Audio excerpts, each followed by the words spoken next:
Okay, so picture this. In the next 12 months, there are basically going to be two types of operations leaders out there.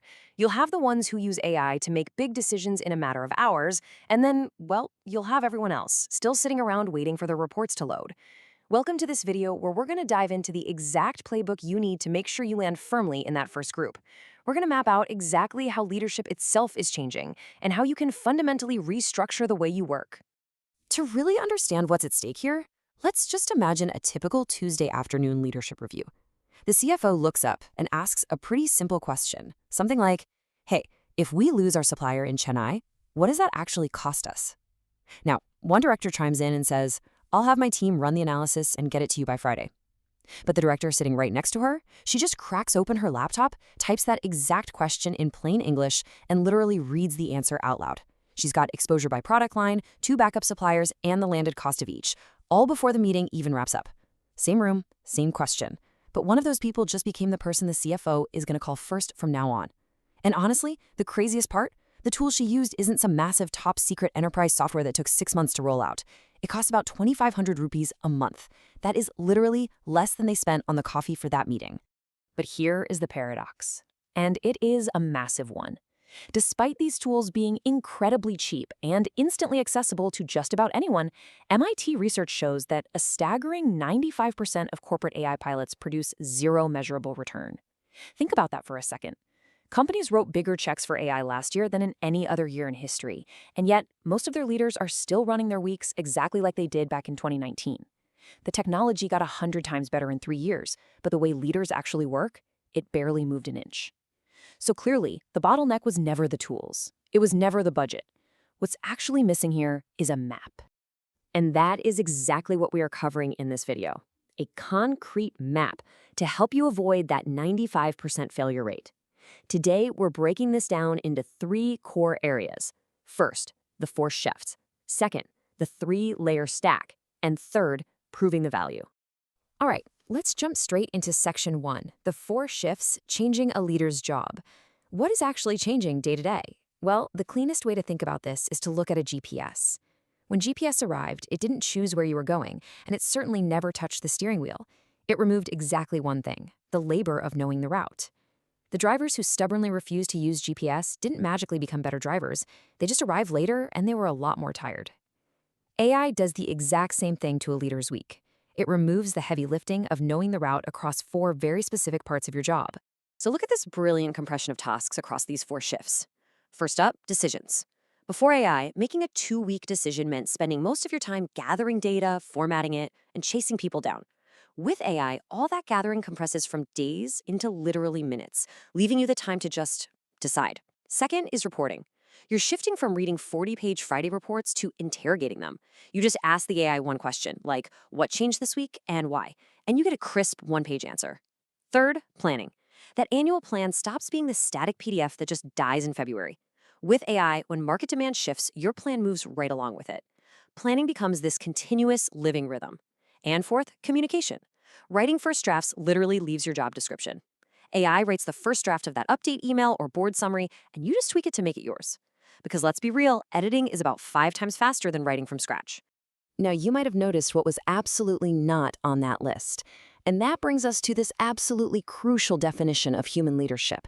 We're talking about judgment, relationships, accountability.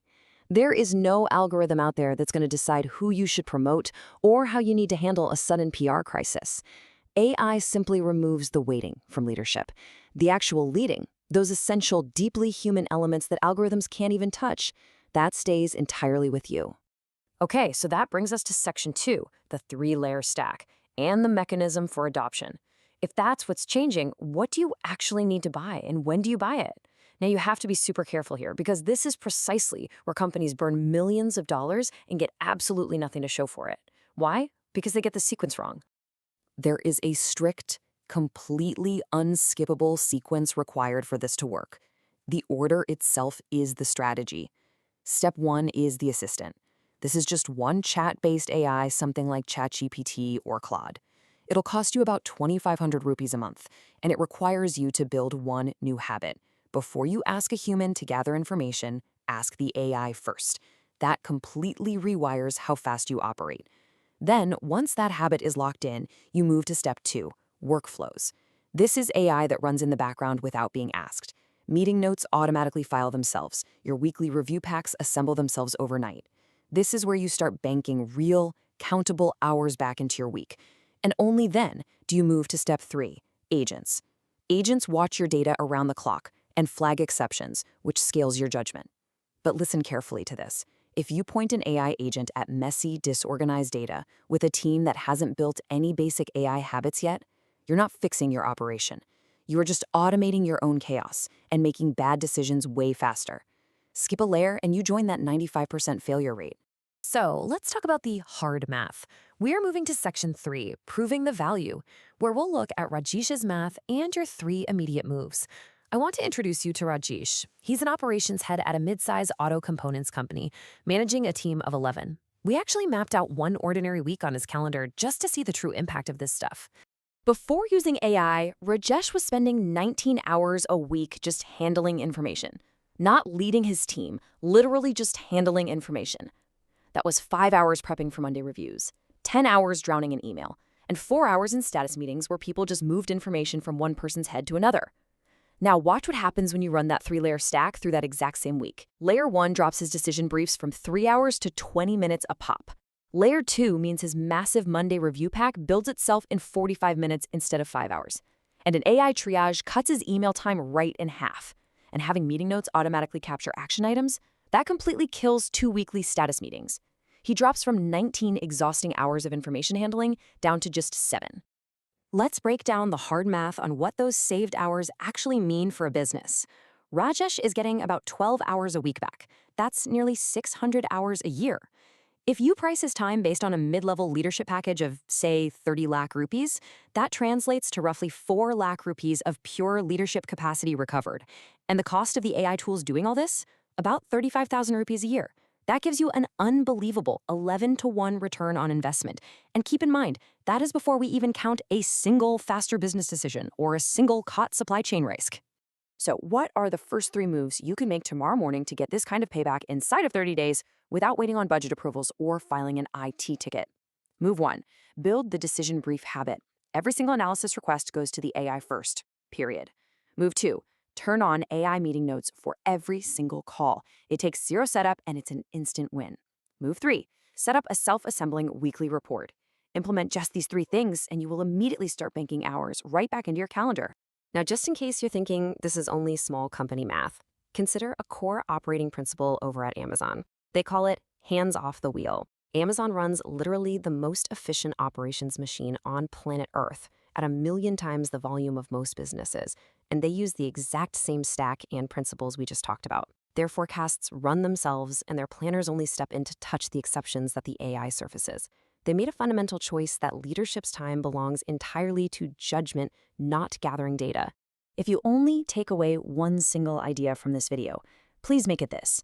AI doesn't replace leaders. It replaces the waiting in leadership. Let's go right back to that Tuesday boardroom we started with. You've got 2 directors, they have the same exact title, the same tools are available to both of them, and they got the same question from the CFO. The only difference between the one saying, "I'll get back to you on Friday," and the one reading the answer instantly out loud, the second one had a map, and she built one new habit. So I want to wrap this up with a question for you, and I really want you to think about this when looking at your own schedule. Out of the 4 shifts we discussed, decisions, reporting, planning, or communication, which one would give you back the most hours in your specific calendar? Apply this playbook, build your stack in the right order, and for heaven's sake, stop waiting.